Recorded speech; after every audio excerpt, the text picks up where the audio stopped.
It's probably what germinated in my head for a long time, because I actually work and research on state encounters, on how the state uses its monopoly of violence to basically pick up ordinary human beings and kill them.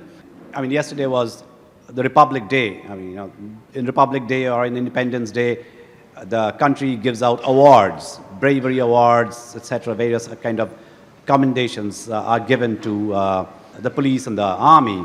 Now, many of those awards basically are won because of people they kill. It's a strange irony in this country that you are awarded for killing people. You are not awarded for making peace or for bringing peace, because you can't quantify peace. You can't say that, that I have made Hyderabad very peaceful, so therefore I mean, what is peaceful? But if you can say that actually I have been able to kill 20 terrorists in Hyderabad, now that's a sign of your patriotism, your bravery, your work towards the country and nation, and therefore you are awarded. Now that is the area that I actually worked around for many years, even as a journalist. And as a journalist, I also realized that many of the cases, not many, almost all, and I admit that's a confession, that almost all the encounters that I have reported were actually were all false encounters. We did not know about it, because you don't really research about an encounter unless there is a backlash around it. You don't go to Poonch area in Jammu and Kashmir to find out whether the person killed was actually a terrorist or not. Now, when I'm saying actually a terrorist, that also can be analyzed. But coming to the book out here, and I was wondering that these are ordinary people who are Indians, who are bona fide Indians, but they get picked up and killed. So what is this identity all about that we talk about? What is this citizenship that the government wants us to prove over and over again? What are our rights then? I mean, if a citizenship, a bona fide citizen, an individual who with supposedly, within the perimeter of the country, gets picked up and thrown into jail, or gets arrested, or gets killed for absolutely no fault of their own. They just need a warm body. So there's no connection between the person who gets killed to that. They just need a warm body. Earlier, they used to pick up warm bodies from the road and they would shoot them down and they would get into trouble. Slowly, that grew into a professional cottage industry. So there are actually agencies who supply warm bodies to you. So I mean, and it may sound very exaggerated to you, but the previous books where I've worked on are all corroborated. There's proof. There's enough proof of that. There are Supreme Court cases. There are by the NHRC. There are several such cases. There are about 1,500 cases lying with the Supreme Court of staged encounters, and we can call it failed, false encounters, staged encounters, fake encounters, whatever. But basically, there's no encounter that happened. It's plain murder, and that really triggered me into thinking about these issues of identity. And I went into scholarly works, and I did not get my answer there. There was no answer of why I am going to be so troubled about my identity. Because when we were growing up, identity meant an identity card in school or college. It didn't mean anything beyond that. Suddenly, identity has come to assume a very, very important critical aspect of our lives. Almost to the point of where I can be now questioned about my existence in this country. And then, of course, citizenship. I belong to a family, and I grew up in an area, a region, where both of these did impinge upon my years of growing up. It didn't affect me then so much. I didn't think about it as deeply as I do today. I suppose that's one of the advantages of growing older. You kind of look back and think about these things a little more seriously. My father was a historian. He was a professor in Shillong. And they are products of partition. Though my father never spoke about partition ever, apparently on the day of the partition, he crossed over. I mean, I don't think so. He crossed over as in he didn't just cross over. He must have taken a bus or train or walked. But it wasn't very far from where, So geographically, from where he came to where he moved isn't actually very far. and stuff I realized much later that it wasn't. But it's a geography that he never went back to. I mean, even in 30 years when there was a time to go back, or after that also, he never expressed an emotion or a desire to go and see his house. And I was wondering, why wouldn't someone express a desire to go and see one's house from where one fine morning you just left and you walked across a line and then that became a different country where you can't go? Now, those are, again, questions that visit me now, to which I did not get an answer even from him. So every time I would ask him, he would say that, we just took our belongings and came. And I grew up thinking that it's as normal. But then I figured out it's not as normal because, you leave your home completely, and there were 600 million people who lost their homes and hearth and came across to this part, and that still dominates the landscape and soundscape and the political landscape, soundscape of this country. And then growing up in Shillong, till about class 6, which when I was in 1979, I was in class 6, Shillong was a storybook place. It was idyllic. I mean, I can't even describe to you how beautiful my house was.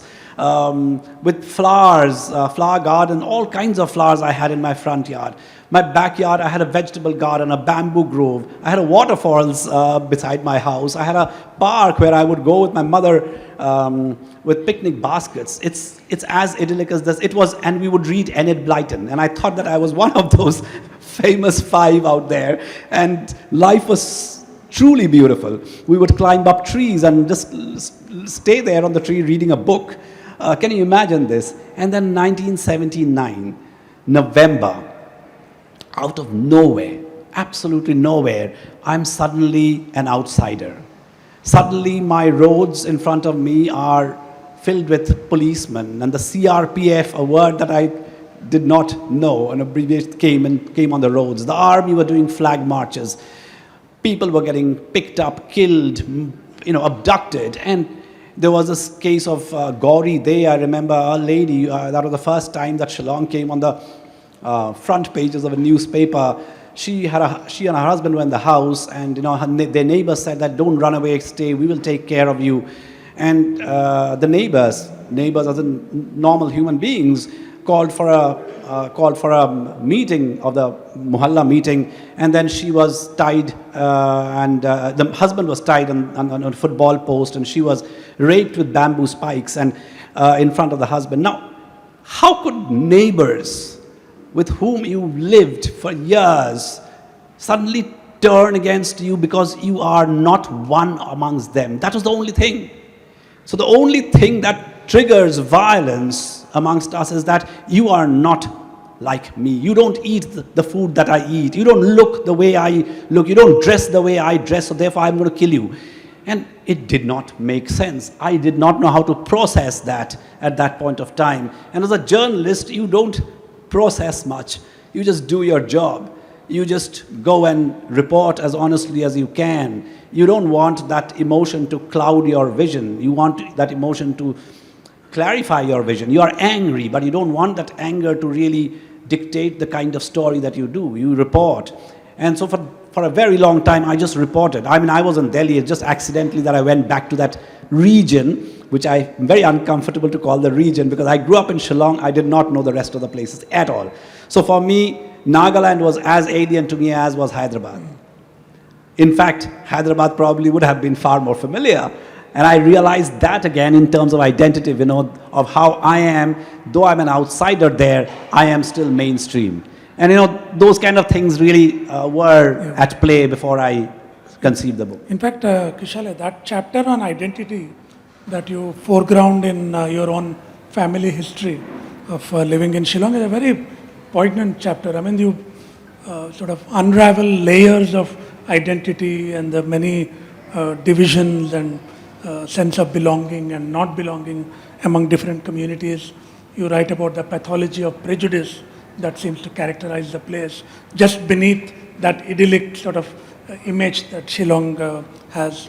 I have a question on memory. I mean, even as you're remembering your childhood and what your parents' relationship is with this space, So much of what you write in this book about citizenship and identity is about remembering and forgetting. Uh, at one point in the book, you talk about the distinction between forgetting as forgiveness and forgetting as a loss of memory. I thought it was a very interesting discussion. I mean, could you please elaborate on this idea and how it shaped your own understanding of some of the key issues of this book, this idea of memory and forgetting? Yeah, I mean, memory is a very tricky thing. You know, in Buñuel's autobiography, in the first chapter, he says that memory betrays you all the time, and Buñuel clearly remembers in his memory that he attended Sartre's wedding. Now that's ridiculous because Sartre could not have gone for a church wedding inviting Buñuel, but Buñuel says that no, I clearly remember that happened. So memory can kind of create things in your own head for you to be able to survive. I mean, I'm not speaking from a psychologist's point of view or from a scientific point of view, but I'm just speaking in terms of identity. Now, we all have multiple identities. We use those multiple identities very cleverly. We know where to use what. I mean, you know, we have our gender as an identity, ethnicity as an identity, religion as an identity, our nationality as an identity, sub-nationalism as an identity. And it can go on, and we juggle those in various places. In the Hyderabad Lit Fest, I'm going to use a different kind of an identity, which I'm not going to use. And I have a student sitting out there. Thanks, Shreya, for coming. And so, you know, in front of them in the class, I don't know what identity I use. They'll probably be able to figure that out better. But also, there's certain identities that I want to forget. And I can make myself forget those identities. That is the forgetting part, I think, this selective amnesia. I think selective amnesia is something that we can induce within us to be able to carry on, move on in life. And I have done that time and again. So after 79, it was anathema to be a Bengali in Shillong. So you could be, it was better to be an Assamese, it was better to be maybe a Maharashtrian or a Malayali, but it wasn't good to be a Bengali, it wasn't good to be a Bihari, it wasn't good to be a Nepali, it wasn't good to be a Marwari. Now these four ethnicities were almost picked up, and so you wanted to, distance yourself. I didn't want to be seen with my parents. I wanted to distance myself from my parents. I wanted to distance myself from my genealogy, from my family, because it was so humiliating to constantly confront and encounter with this identity. So I started wearing another identity, or I left that place because that gave me a different identity. Then I suddenly became an Indian, because out there I was not an Indian. I was an Indian, but the Indianness out there was a problem. Whereas when I moved to Delhi, then I'm still a migrant. I'm actually a bigger outsider in Delhi than I was in Shillong. Shillong, I was born, my hometown is there. It's still my hometown, but I don't have a hometown in that sense. Now I can wear a victimhood on my sleeve and walk around. That doesn't work really, but I'm just saying that. So it was useful to forget. But I think the other kind of forgetting is more important, which is of forgiveness. Because if you are not going to forgive, then there's no way forward. And I remember this little anecdote of, Shyam Benegal telling me once about Nelson Mandela. So Shyam Benegal had gone all the way to attend when Mandela came out and he was on stage. And it would be, South Africa, it's a new South Africa, and it's like a whole world. The first big event that the entire world watched together was televised. And Mandela came, tall, frail man, and the whole world is watching this amazing spirit who walks up to the stage. He takes his chair, and then he looks around, and he's looking for someone, and someone goes up to him and says, "Who are you looking for?" and he says, and I'm just, making up, I don't know exactly what he said, but he said, "Where are my jailers?" And he says, "My jailers must sit with me." Because he said that it has to start there. Reconciliation must start right from that stage. Otherwise, it's never going to happen. So we have these school reunions, and in one of the reunions, I remember one of my classmates who was a bit of a bully. He was a local Khasi boy, a lovely musician, and played good football, but he was a bully. He even picked up a fight with me once, I remember, in school. And so at the reunion, suddenly, he knelt down in front. We were drinking, eating, laughing, and he just knelt down and he said, "Can I have your attention?" And suddenly, his name is Ian. And Ian told us that I, on behalf of my community, want to say sorry. I felt that there was a closure that day. It's not like that sorry would do anything. It's not like it's we survived. We were not attacked, but lots of people were attacked at that point of time. But I think that then you start. Yes. So forgetting as forgiving is also an important part. Thanks for that.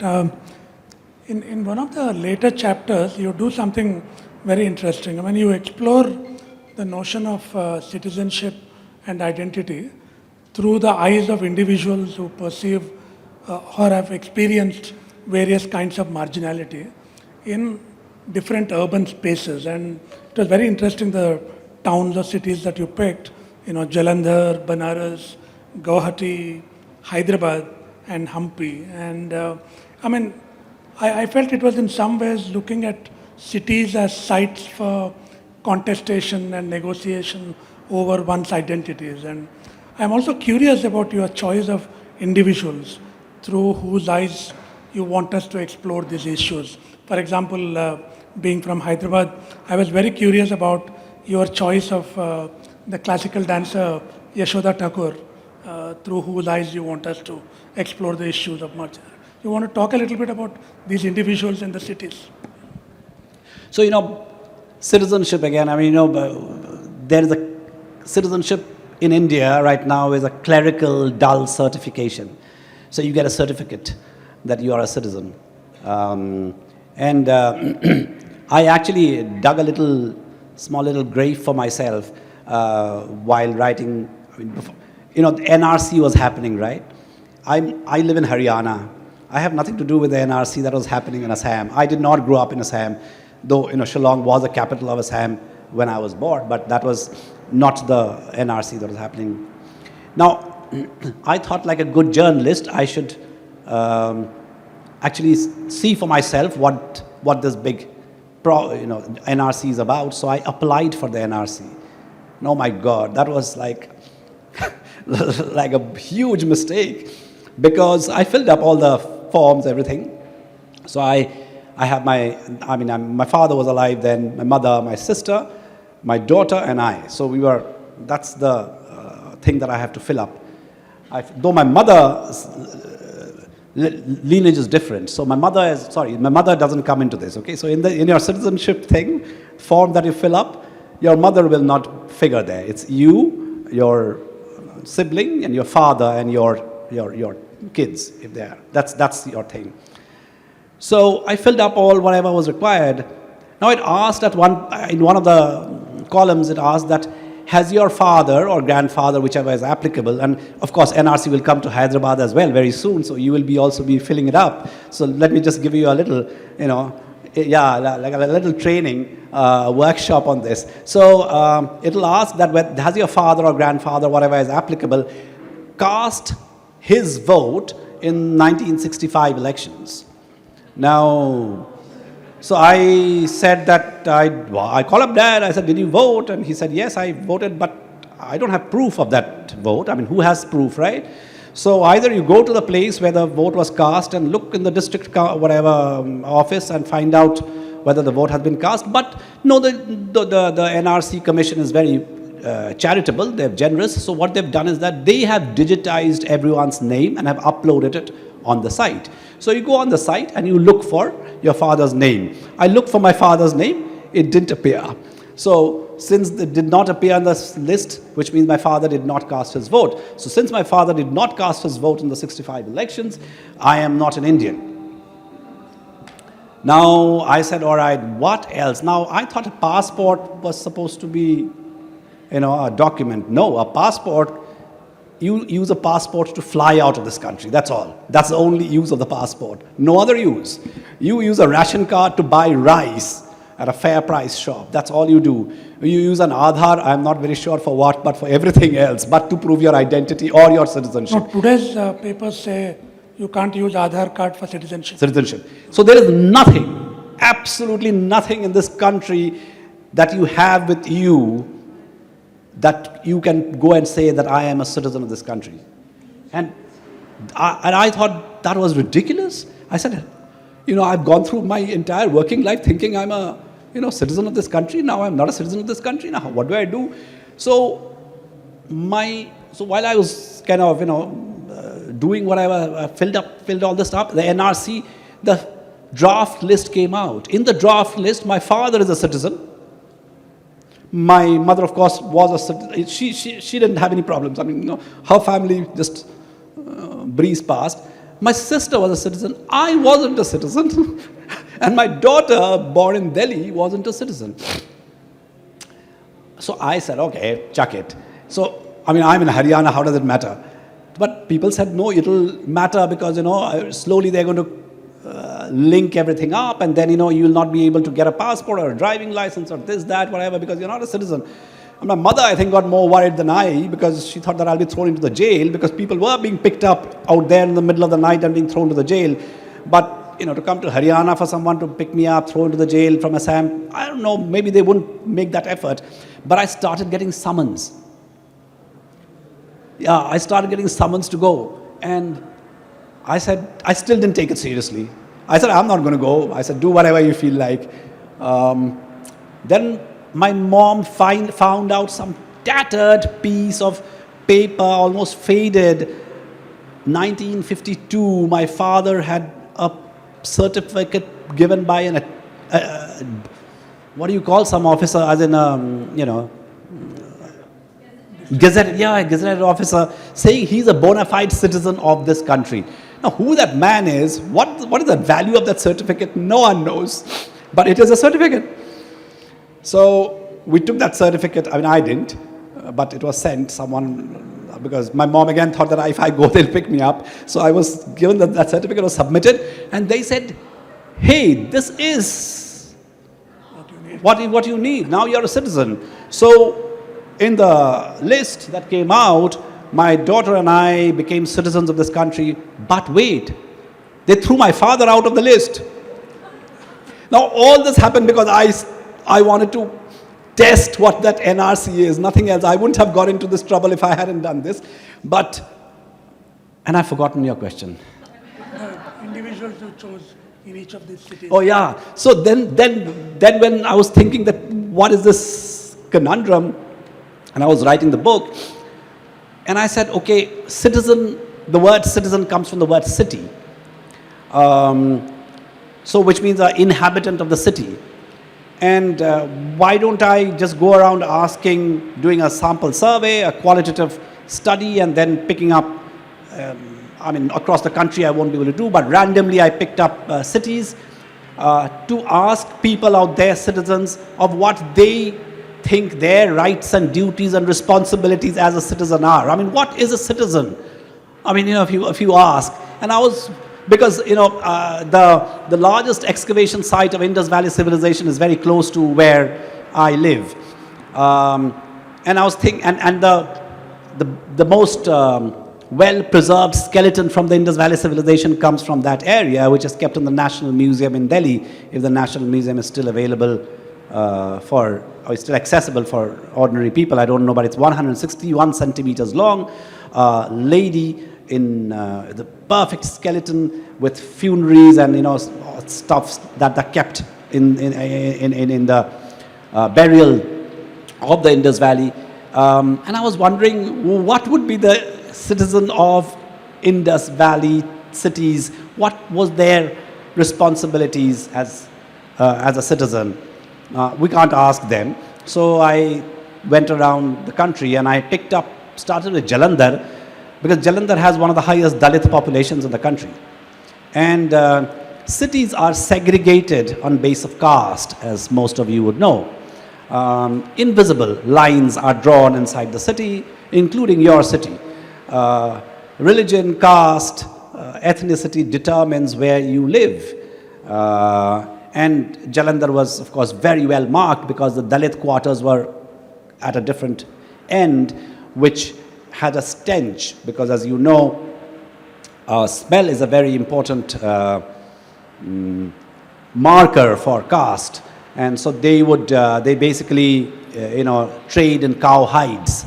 And that is why the smell comes there. And they are, also the temples of worship for them, even though they belong to the same religion, are going to be different. And these were interesting. These are areas which are not familiar to me. I did not report from Jalandhar. I did not report from Hyderabad, Hampi, or Benares. And that's why I picked those cities, because it is also interesting for me to then learn and know. And I use the marginal because, again, they are citizens, but do they enjoy the citizens' rights as we understand, as enshrined in the Constitution? Can they call themselves citizens? Do they see themselves as citizens? Because they are citizens. They won't have the NRC problem that I had. But are they truly citizens? That was what made me go around these places, and it was wonderful. Benares was a different experience than most of the other cities. Thanks. In the same vein of thinking, you want us to understand this politics of belonging in India. In one chapter, you look at certain communities that have been caught up in a certain liminal space, at best, or located outside our national imagination at worst. Communities like the Marwadis in Assam, the Manipuri Gorkhas. Very interesting discussion about the Chinese Indians, who many of us probably don't know that they suffered much discrimination, excommunication during and after the China War in 1962. And also the Chekmas. And at some point in the book, you talk very tellingly about the body politic claiming the body of the citizens. I thought that was a very interesting way of putting it.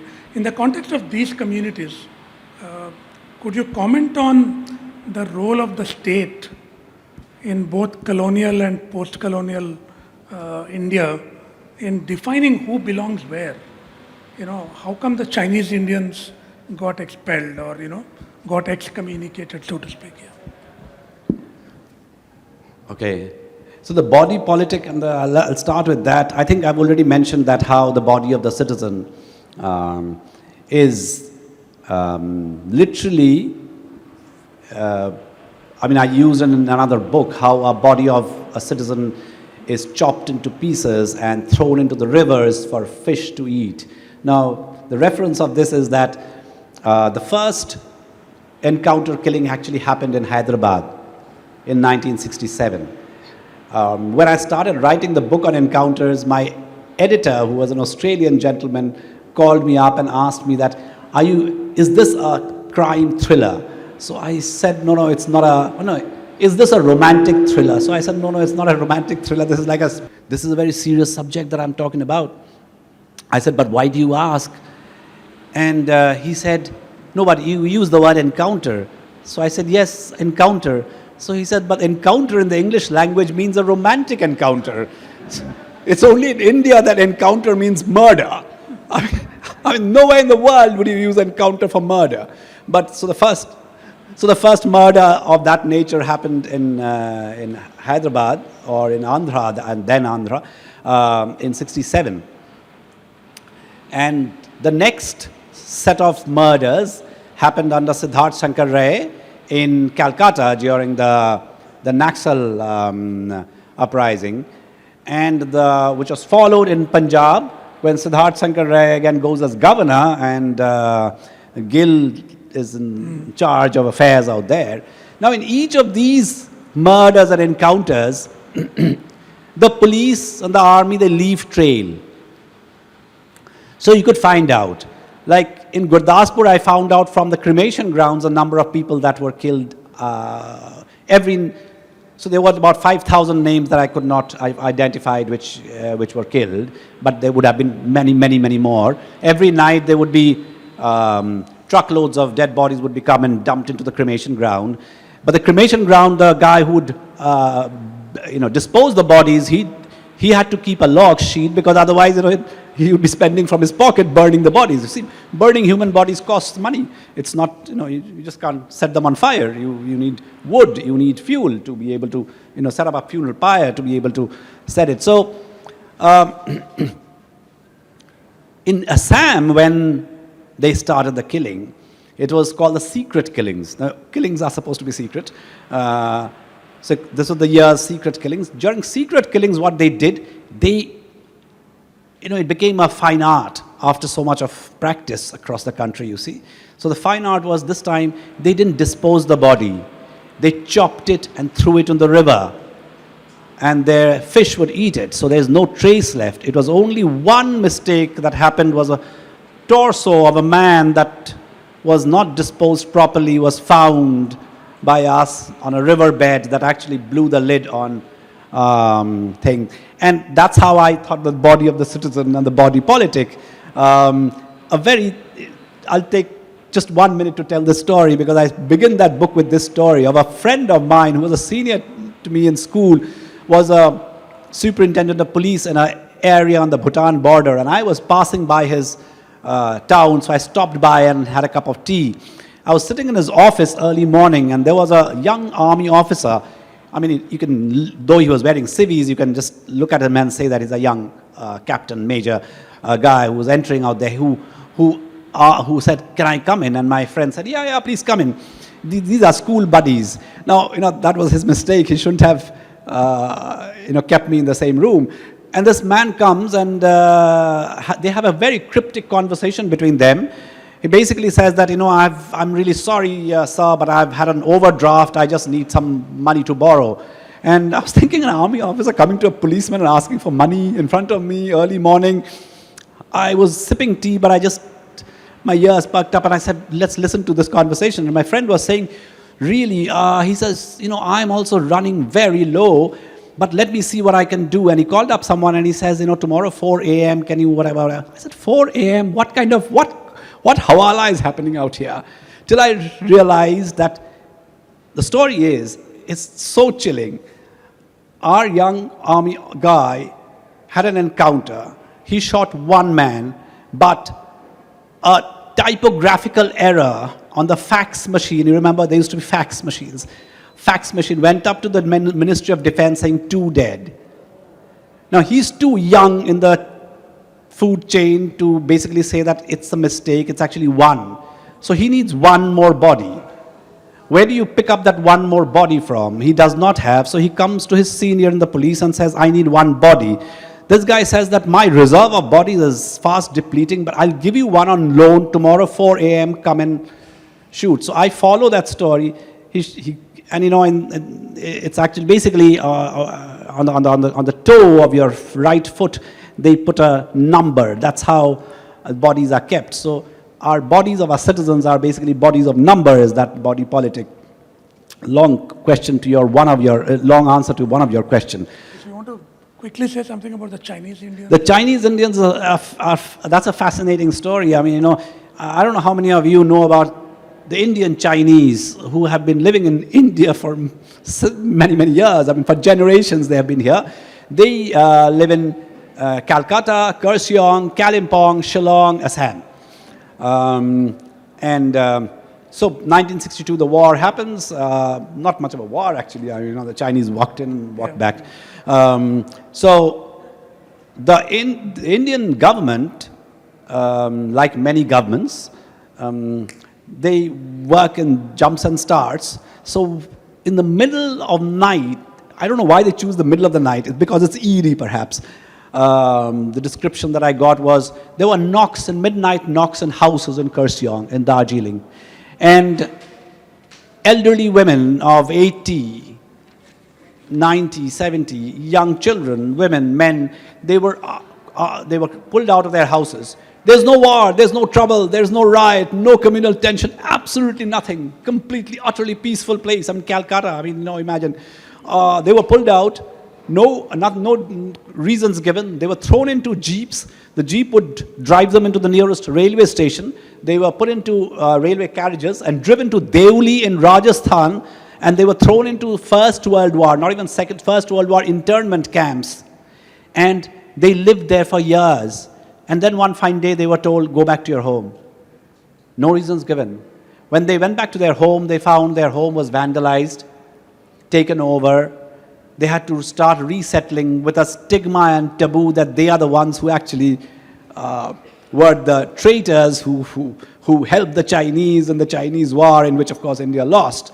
Now, many of them have grown up in other countries and out here, and they've never had a closure. But they are Indians as much as you and I. And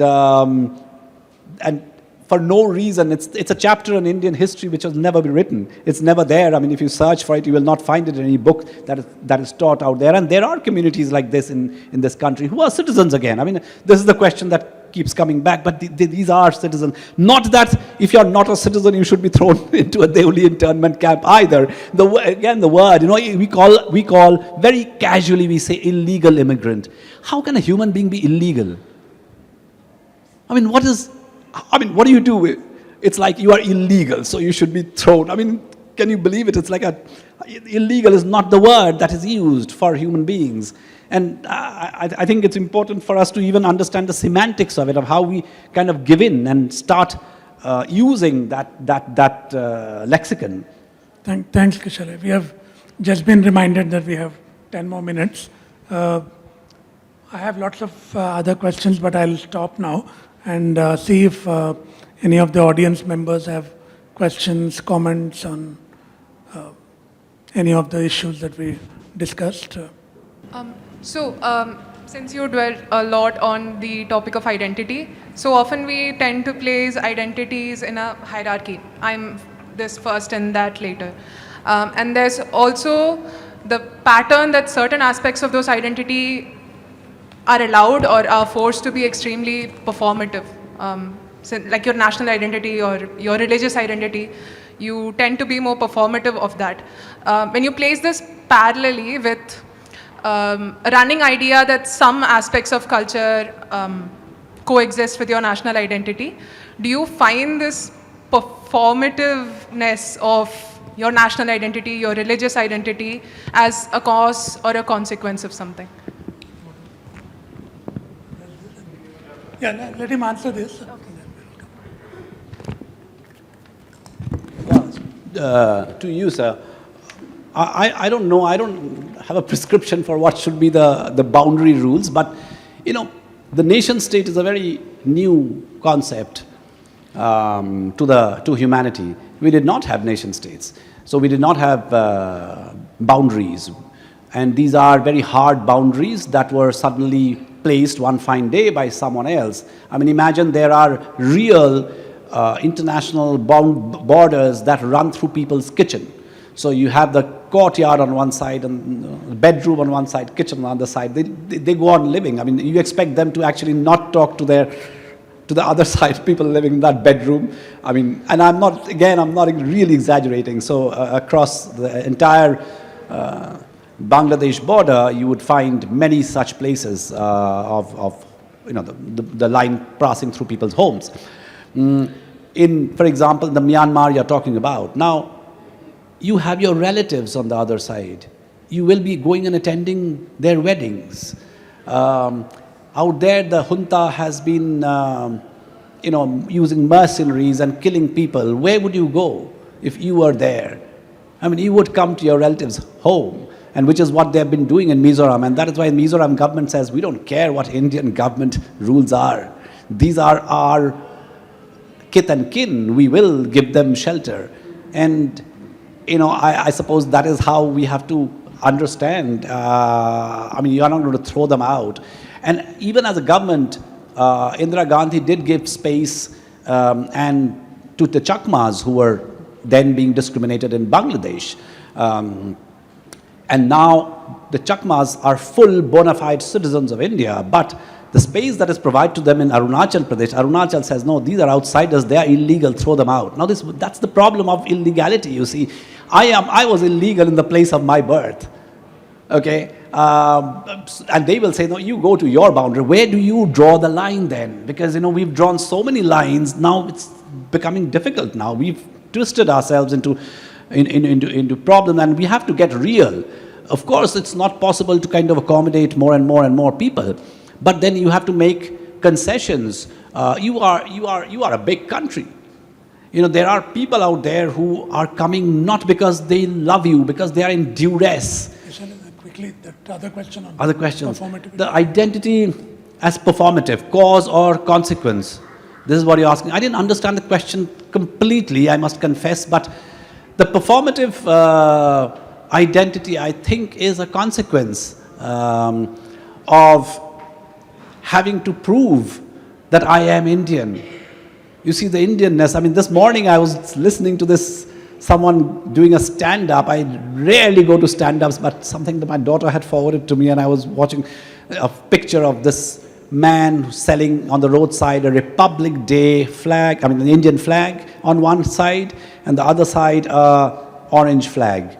And the man selling it was wearing, a cap. He was a Muslim. So a Muslim man selling Indian flag and then orange flag. And and someone gave him apparently a 50 rupees and said, okay, you decide which flag you want to give me. And he couldn't figure out which flag to give. So I think performance, we all perform. Like I said that, I use my identity in different, ways and different places. And I suppose that's performance to some extent. But jingoistic performance is also, I think, a consequence of what's happening around us. We want to make someone happy. We want to be safe. We think that that's the way out. Perhaps, I don't know, but I don't have a very clear answer of whether it's a cause or consequence. I think it's a consequence. Maybe one short question and a quick answer. I think we are running out of time. If you could point me to... Hello, sir. As you were answering to one of the questions, you said that the neighbors only misbehaved with the people.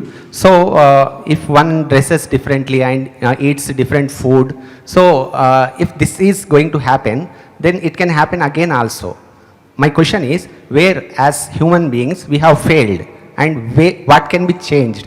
While reading today's newspaper, I read about Bilkis Banu case that also happened during 2002 Gujarat riots. So the culprits are also neighbors. So it can happen again also. What can be done to stop this? We are human beings. So that's my question, sir. Thank you. I'm sorry.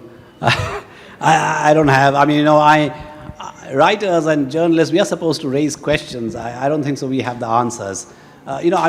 If I can read just two lines to reply to your thing. I asked the same question, quoting a novelist, Wahid Mirza.